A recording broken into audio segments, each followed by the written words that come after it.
Okay, ഏറ്റവും പ്രധാനപ്പെട്ട അടുത്ത സെക്ഷനുകളിൽ ഒന്നാണ് conservation of angular momentum. Conservation of angular momentum. നമ്മൾ കൺസർവേഷൻ ഓഫ് ലീനിയർ മൊമെന്റം പഠിച്ചിരുന്നു. അതൊന്ന് ഓർത്ത് നോക്കിക്കേ.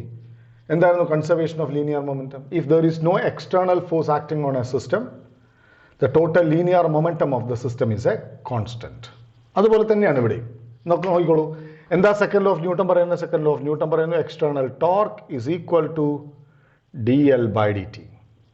That is equal to d by dt of, ഓർമ്മയുണ്ടോ, L equal to I omega equal to I into d omega by dt plus omega into di by dt. So I into d omega by dt is alpha plus omega di by dt.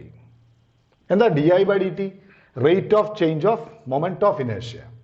Rigid ബോഡിയിൽ ഒരു particular ആക്സസിനെ base ചെയ്തിട്ട് moment of ഇനേഷ്യ മാറൂലല്ലോ. കാര്യം അതുകൊണ്ടാണല്ലോ അത് rigid body എന്ന് പറയുന്നത്. അതിൻ്റെ orientation of the particles of the substance will be constant. അതുകൊണ്ട് മാസ് ഡിസ്ട്രിബ്യൂഷൻ മാറുന്നില്ല റിജിഡ് ബോഡിക്ക്. അതുകൊണ്ട് മൊമെന്റ് ഓഫ് ഇനേഷ്യ മാറുന്നില്ല എന്ന് പറയാം. അപ്പോൾ ജനറലി നമുക്ക് പറയാം, generally I equal to a constant. അപ്പോൾ D I by D T will be equal to 0. So torque external is equal to I alpha.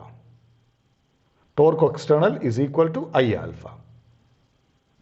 ഞാൻ കൺസർവേഷൻ ഓഫ് ആംഗുലാർ മൊമെന്റത്തിലേക്ക് എത്തിയിട്ടില്ല. ഇതാണ് സെക്കൻഡ് ലോ. ഇനി എന്താണ് ഞാൻ ആ എക്സ്പ്രഷനിലേക്ക് തിരിച്ചു വരും? കൺസർവേഷൻ ഓഫ് ആംഗുലാർ മൊമെന്റം പറയാൻ പോവാണ്. നമുക്ക് കിട്ടിയത് tau equal to D L by D T or external unbalanced torque. Conservation of angular momentum ഇവിടെ തൊട്ടേ പറയുന്നുണ്ട് കേട്ടോ. അത് ഞാൻ ഫോഴ്സ് അല്ലെങ്കിൽ ടോർക്കിന്റെ എക്സ്പ്ലനേഷൻ പറഞ്ഞു തന്നേ ഉള്ളൂ. External torque equal to dl by dt. If external torque equal to 0, external torque 0 ആണെങ്കിൽ നമുക്ക് എന്ത് പറയാൻ പറ്റും? dl by dt equal to 0. dl by dt equal to 0 means dl equal to 0. dl equal to 0 means L final minus L initial അല്ലേ dl. So that is equal to 0. Means L initial is equal to what? L final. Means there is no change in the angular momentum. അപ്പം conservation of angular മൊമെന്റത്തിന്റെ statement ഞാൻ പറയാൻ പോവാണ്. എഴുതി വെച്ചോളൂ. If there is no external torque acting on a rigid body, its total angular momentum of the system is a constant. ഇതാണ് conservation of angular momentum. ഇതിന് ഒരുപാട് examples. L initial is equal to L omega means what? I omega, ഇതായിരുന്നു L. I omega equal to a constant. Means I1 omega 1 equal to I2 omega 2.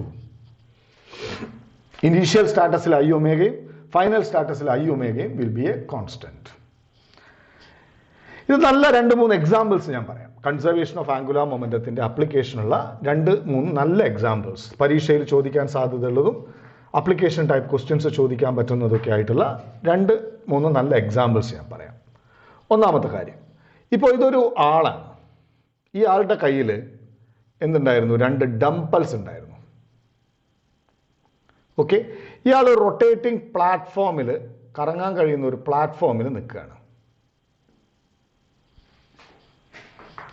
Okay, ഒന്നാമത്തെ status. രണ്ടാമത്തെ സ്റ്റാറ്റസിൽ അയാൾ അതേ rotating പ്ലാറ്റ്ഫോമിൽ നിൽക്കുമ്പോൾ അയാൾ എന്ത് ചെയ്തു എന്ന് വെച്ചാൽ ആ ഡംബലിനെ നിലത്തേക്ക് ഇട്ടു. അയാൾ കൈ നിവർത്തി പിടിച്ച് തന്നെ കറങ്ങാണ്. ഡംബലിനെ ചുമ്പ നിലത്തേക്ക് ഇട്ടു. That's all. ഇനി മൂന്നാമത്തെ സിറ്റുവേഷനിൽ അയാൾ തൻ്റെ കൈ ശരീരത്തോട് അടുപ്പിച്ചു. ഓക്കെ, ഈ 3 സിറ്റുവേഷൻസ് ആണ് നമുക്ക് തന്നിട്ടുള്ളത്. മനസ്സിലായത് എന്തൊക്കെയാണ്? ഇപ്പോൾ ഒരു റൊട്ടേറ്റിംഗ് പ്ലാറ്റ്ഫോമിൽ അയാൾ ഇങ്ങനെ ഡംബലും പിടിച്ച് കറങ്ങുമായിരുന്നു, ഇങ്ങനെ കറങ്ങിക്കൊണ്ടിരിക്കുകയായിരുന്നു. അയാളല്ല കറങ്ങുന്നത്, റൊട്ടേറ്റിംഗ് പ്ലാറ്റ്ഫോമാണ് കറങ്ങുന്നത്. അപ്പോൾ അതിനോടൊപ്പം അയാൾ കറങ്ങാണ്. കറങ്ങുന്നതിനിടയിൽ അയാൾ ഡംബൽ താഴേക്ക് ഇട്ടു, ഒന്നാമത്തെ സിറ്റുവേഷൻ. പിന്നീട് അയാൾ കൈ നിവർത്തി തന്നെ പിടിച്ചു, പിന്നീട് അയാൾ കൈ അടുപ്പിച്ചു. These are the 3 situations. അപ്പോൾ നമുക്ക് എന്ത് പറയാം? ഇവിടെ ഒരു I1 ഒമേഗ 1 ഉണ്ടായിരുന്നു. ഇപ്പോൾ അത് I2 ഒമേഗ 2 ഉണ്ടായി. I2 ഒമേഗ 2, ഇവിടെ I3 ഒമേഗ 3. ഇതാണ് വ്യത്യസ്ത സിറ്റുവേഷനിലെ ആംഗുലാർ മൊമെന്റങ്ങൾ. സംശയമില്ലല്ലോ. ഒരു സംശയമില്ലല്ലോ ആർക്കും? ശരി. ഇനി ഞാനും താങ്കളോട് പറഞ്ഞു, കറങ്ങിക്കൊണ്ടിരിക്കുന്ന ആൾക്ക് എക്സ്റ്റേണലി ടോർക്കൊന്നും കിട്ടിയിട്ടില്ലല്ലോ, ആരും പോയി ടോർക്ക് അപ്ലൈ ചെയ്തിട്ടില്ല. അപ്പോൾ അതിൻ്റെ മുകളിൽ ടോർക്ക് ആക്ട് ചെയ്തിട്ടില്ല. എയർ റെസിസ്റ്റൻസ് ഒക്കെ നമ്മൾ നെഗ്ലക്ട് ചെയ്യാം, മറ്റെല്ലാ റെസിസ്റ്റൻസും നമ്മൾ നെഗ്ലക്ട് ചെയ്യാം. ആരും ടോർക്ക് അപ്ലൈ ചെയ്തിട്ടില്ല.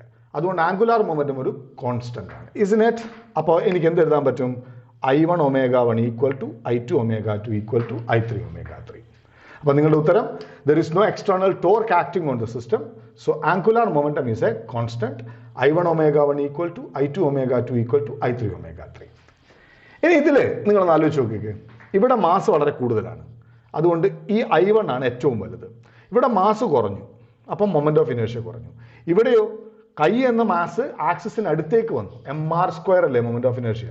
അപ്പം മാസ് ആക്സിസിന്റെ അടുത്തേക്ക് വരുമ്പോൾ മൊമെന്റ് ഓഫ് ഇനേർഷ്യ പിന്നെയും കുറയും. ഞാൻ ഒരിക്കൽ കൂടെ പറയാം, ഇവിടെ മാസ് ഏറ്റവും കൂടുതലായിരുന്നു, ഡംപ്പൽ അയാളുടെ കയ്യിലുണ്ടായിരുന്നു, അപ്പോൾ ഒരു വലിയ മൊമെന്റ് ഓഫ് ഇനേർഷ്യയാണ്. ഇപ്പം ഡംപ്പൽ പോയി മാസ് കുറഞ്ഞു, അതുകൊണ്ട് മൊമെന്റ് ഓഫ് ഇനേർഷ്യ കുറഞ്ഞു. അയാൾ കൈ ശരീരത്തിനോട് അടുപ്പിച്ചപ്പോൾ ആക്സിസിന്റെ അടുത്തേക്ക് മാസ് വന്നു, അതുകൊണ്ട് മൊമെന്റ് ഓഫ് ഇനേർഷ്യ വീണ്ടും കുറഞ്ഞു. അപ്പോൾ എനിക്ക് പറയാൻ പറ്റും, ഏറ്റവും വലിയ മൊമെന്റ് ഓഫ് ഇനേർഷ്യ I1 ആണ്, പിന്നീട് ചെറുത് I2 ആണ്, പിന്നീട് ചെറുത് I3 ആണ്. പക്ഷെ അവരുടെ പ്രോഡക്റ്റ് സെയിം ആണ്. അപ്പോൾ ഒന്ന് കൂടുമ്പോൾ മറ്റത് കുറയണം. അപ്പോൾ ഏറ്റവും പ്രോഡക്റ്റ് സെയിം ആണ്.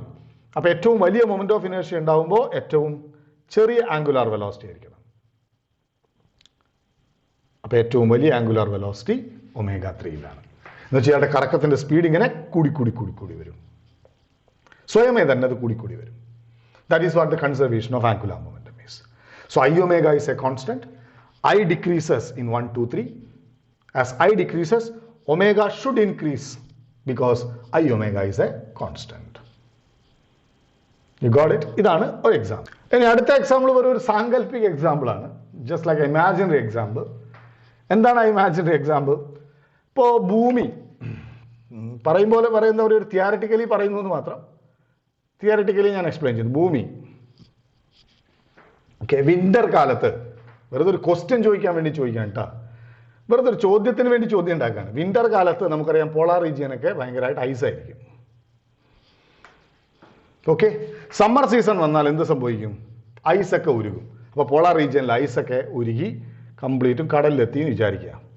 അപ്പോൾ ഇവിടെ ഉണ്ടായിരുന്ന മാസ് ഇപ്പോൾ ഇങ്ങോട്ടേക്ക് മാറി. വെറുതെ ഞാൻ പറഞ്ഞല്ലോ, ഒരു ചോദ്യം ഉണ്ടാക്കാൻ വേണ്ടി ചോദ്യം ഉണ്ടാക്കുകയാണ്. പക്ഷേ പ്രായോഗികമായിട്ട് ചെറിയ രീതിയിൽ അങ്ങനെ സംഭവിക്കും അല്ലേ? പോളാർ ഐസ് മെൽറ്റ് ചെയ്താൽ സ്വാഭാവികമായിട്ട് കടലിലേക്ക് പോകും. അപ്പോൾ എന്ത് സംഭവിക്കും? When polar ice melts, what happen to the rotation of earth, or what happens to the length of the day, duration of the day? ഇതൊക്കെയാണ് ചോദ്യം. ഓക്കെ, നമ്മളിവിടെ എന്താ ചെയ്യുക? ഇവിടെ ഞാൻ നേരത്തെ പറഞ്ഞ പോലെ തന്നെ ഇവിടെ ഒരു I1 ω1 ഉണ്ടായിരുന്നു. ഇപ്പോൾ അതിനൊരു I2 ω2 ആണുള്ളത്. ഐസ് ഉരുകി എന്ന് പറയുമ്പോൾ അവിടെ എക്സ്റ്റേണൽ ടോർക്ക് ഒന്നും അപ്ലൈ ചെയ്തിട്ടില്ല. So I1 ω1 will be equal to what? I2 ω2. That's all. ഇനി എന്താ സംഭവിച്ചത്? നേരത്തെ ആക്സിസിന് അടുത്തായിരുന്നു ഐസിന്റെ മാസ് മുഴുവൻ ഉണ്ടായിരുന്നത്. അപ്പം മൊമെന്റ് ഓഫ് ഇനേർഷ്യക്ക് ഒരു വാല്യൂ ഉണ്ട്. ഇനി ഐസ് ഉരുകി വെള്ളം കടലിലേക്ക് പോകുമ്പോൾ ആ മാസ് ആക്സിസിൽ നിന്നും അകലേക്ക് പോയി. മാസ് അകലേക്ക് പോകുമ്പോൾ മൊമെന്റ് ഓഫ് ഇനേർഷ്യ കൂടും.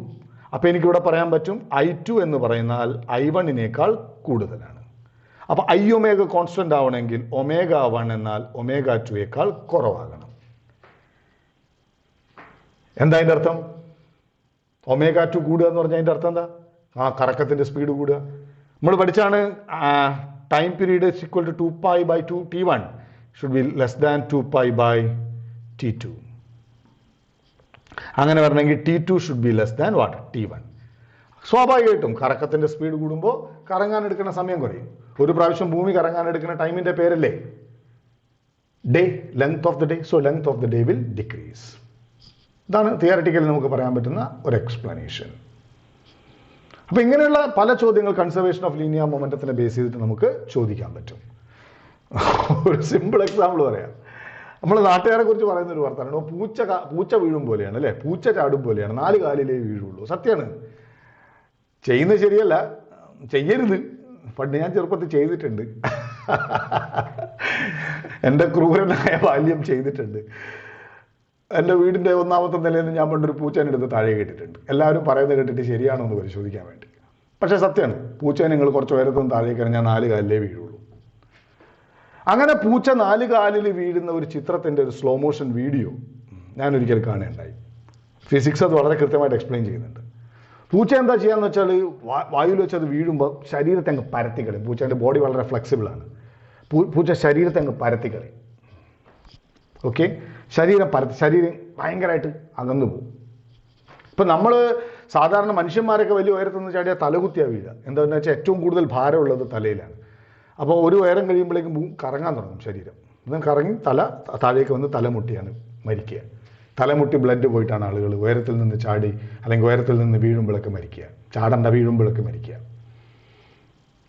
ഓക്കെ, പക്ഷെ പൂച്ച അങ്ങനെയല്ല. പൂച്ച എന്ന് വെച്ചാൽ സ്പ്രെഡായി കഴിയും. അപ്പോൾ എന്താവും? മൊമെന്റ് ഓഫ് ഇനേർഷ്യ കൂടും. സോ പോസിബിലിറ്റി ഓഫ് റൊട്ടേഷൻ കുറയും. പൂച്ച കറങ്ങൂല, തിരിയൂല. പൂച്ച എന്നിട്ട് വീഴുന്ന സമയത്ത് കറക്റ്റ് കാലിൽ തന്നെ വന്ന് വീഴും. നമ്മുടെ ഡൈവേഴ്സ് ഇത് വലിയ പ്ലാറ്റ്ഫോമിൽ നിന്ന് ഇങ്ങനെയുള്ള വലിയ പ്ലാറ്റ്ഫോമിൽ നിന്ന് ചാടി സ്വിമ്മിംഗ് പൂളിലേക്ക് ഇങ്ങനെ ചാടി വീഴുന്ന ആൾക്കാരില്ലേ. അപ്പോൾ അവരെന്താ ചെയ്യുന്നത് കണ്ടിട്ടുണ്ടാവും നിങ്ങൾ. ഇപ്പോൾ ഇത് അവരുടെ, ഞാൻ ചിത്രം വരയ്ക്കാൻ അത്ര ഗുഡല്ല. ഇപ്പോൾ അവർ ഇങ്ങനെ ചാടുന്ന സമയത്ത് അവരുടെ ശരീരത്തെ അവരിങ്ങനെ വളയ്ക്കും. ഇങ്ങനെ ശരീരത്തെ വളച്ച് ഏതാണ്ട് മേലെ എത്തുമ്പോൾ ഇങ്ങനെ ഒരു റൗണ്ട് പോലെയാവും അവർ, അല്ലേ? ഇങ്ങനെ ശരീരത്തെ ഇങ്ങനെ കൂട്ടി കൊണ്ടുവരും, അല്ലേ? ഇപ്പോൾ ഇങ്ങനെ ഉണ്ടായിരുന്ന ആളാണ്, ഇങ്ങനെ ഇതാണ് ഇയാളുടെ ഇതാണ് upper part of the body, ഇതാണ് കാല് വിചാരിക്കുക. ഇയാൾ ഇങ്ങനെ ചാടി എന്നിട്ട് ഇങ്ങനെ ശരീരം മടക്കി മുട്ട് കൈയുമ്പോൾ പിടിച്ച് മുട്ട് നെറ്റിയോട് തൊട്ടതൊക്കെ രീതിയിൽ ഒരു ബോൾ പോലെ ആളിങ്ങനെ ഏറ്റവും മേലെ എത്തുമ്പോഴേക്കും ആളിങ്ങനെ ഒരു ബോൾ പോലെയാവും. അപ്പോൾ എന്താ സംഭവിക്കണേ? ബോൾ പോലെ ആവുന്ന സമയത്ത് മാസുകൾ മാക്സിമം ശരീരത്തോട് അടുക്കുക, അല്ലെങ്കിൽ അയാളുടെ അബ്ഡോമിനൽ സൈഡിനോട് അടുക്കുക. അപ്പോൾ അബ്ഡോമിനൽ സൈഡ് എന്ന് പറയുന്ന അല്ലെങ്കിൽ അബ്ഡോമിനൽ റീജിയനിൽ ഒരു ആക്സസ് പോലെ വരച്ചാൽ അയാൾ ഒരു സ്ഫിയർ പോലെ ഇങ്ങനെ നിൽക്കുകയാണ്. അയാൾ കാലും കൈയൊക്കെ ചേർത്തൊരു ഒരു സ്ഫിയർ പോലെ അയാൾ ഇവിടെ എത്തുമ്പോഴേക്ക് അയാൾ കാലും ശരീരവും ഉടലും എല്ലാം കൂടി ഇങ്ങനെ ഒരു സ്ഫിയർ പോലെ ഉണ്ടാവും. കൈ ഇങ്ങനെ ഇവിടെ തലയിലും പിടിച്ചിട്ടുണ്ടാവും, ഒരു ഗോളം പോലെയാവും. അപ്പോൾ ഈ ആക്സസിന് ബേസ് അയാൾ ഇങ്ങനെ കറങ്ങും. അപ്പോൾ ആളിങ്ങനെ കറങ്ങി വീഴുമ്പോൾ അവസാനം ഇങ്ങനെ കറങ്ങിയല്ല വീഴുക. അവസാനമാകുമ്പോൾ ആൾ ശരീരത്തെ നിവർത്തും, എന്നിട്ട് തലകുത്തി താഴെ വീഴും. ഇപ്പോൾ ഡൈവേഴ്സ് അവർ യൂസ് ചെയ്യുന്ന സെയിം ടെക്നിക്കാണ്. അവരുടെ കറക്കത്തിൻ്റെ എണ്ണം കൂടുന്നത് എത്ര ശരീരത്തെ കൂടുതൽ അടുത്ത് പിടിക്കുന്നോ എത്രക്കനുസരിച്ച് മൊമെന്റ് ഓഫ് ഇനേർഷ്യ കുറയ്ക്കാൻ കഴിയുന്നു അവർക്കാണ് ഏറ്റവും കൂടുതൽ കറങ്ങാൻ സാധിക്കുക. ഒളിമ്പിക്സിലൊക്കെ അത് ഗോൾഡ് മെഡലൊക്കെ വാങ്ങുന്നത് അധികം വലിയ സൈസ് ഇല്ലാത്ത ആൾക്കാരാണ്, ശ്രദ്ധിച്ചിട്ടുണ്ടാവും നിങ്ങൾ. കാര്യം മാസ് കൂടുന്നതിനനുസരിച്ച് ആക്സസിൽ നിന്നും മാസ് ദൂരേക്ക് പോകുന്നതിനനുസരിച്ച് അവരുടെ കറക്കത്തിൻ്റെ എണ്ണം കുറയും. മൊമെന്റ് ഓഫ് ഇനേർഷ്യ കൂടും, അപ്പോൾ ആംഗുലാർ വെലോസിറ്റി കുറയും, കറക്കത്തിൻ്റെ എണ്ണം കുറയും. ഇപ്പോൾ ചൈനക്കാരും ഇപ്പോൾ ജപ്പാൻകാരൊക്കെയാണ് അതിൽ സ്പെഷ്യലിസ്റ്റുകൾ. കണ്ടിട്ടില്ലേ? So all this is happening in physics. അപ്പോൾ ഇതൊക്കെ ഫിസിക്സ് ആൻസർ ചെയ്യുന്ന സാധനങ്ങളാണ്. That's A very interesting thing. Okay, thank you.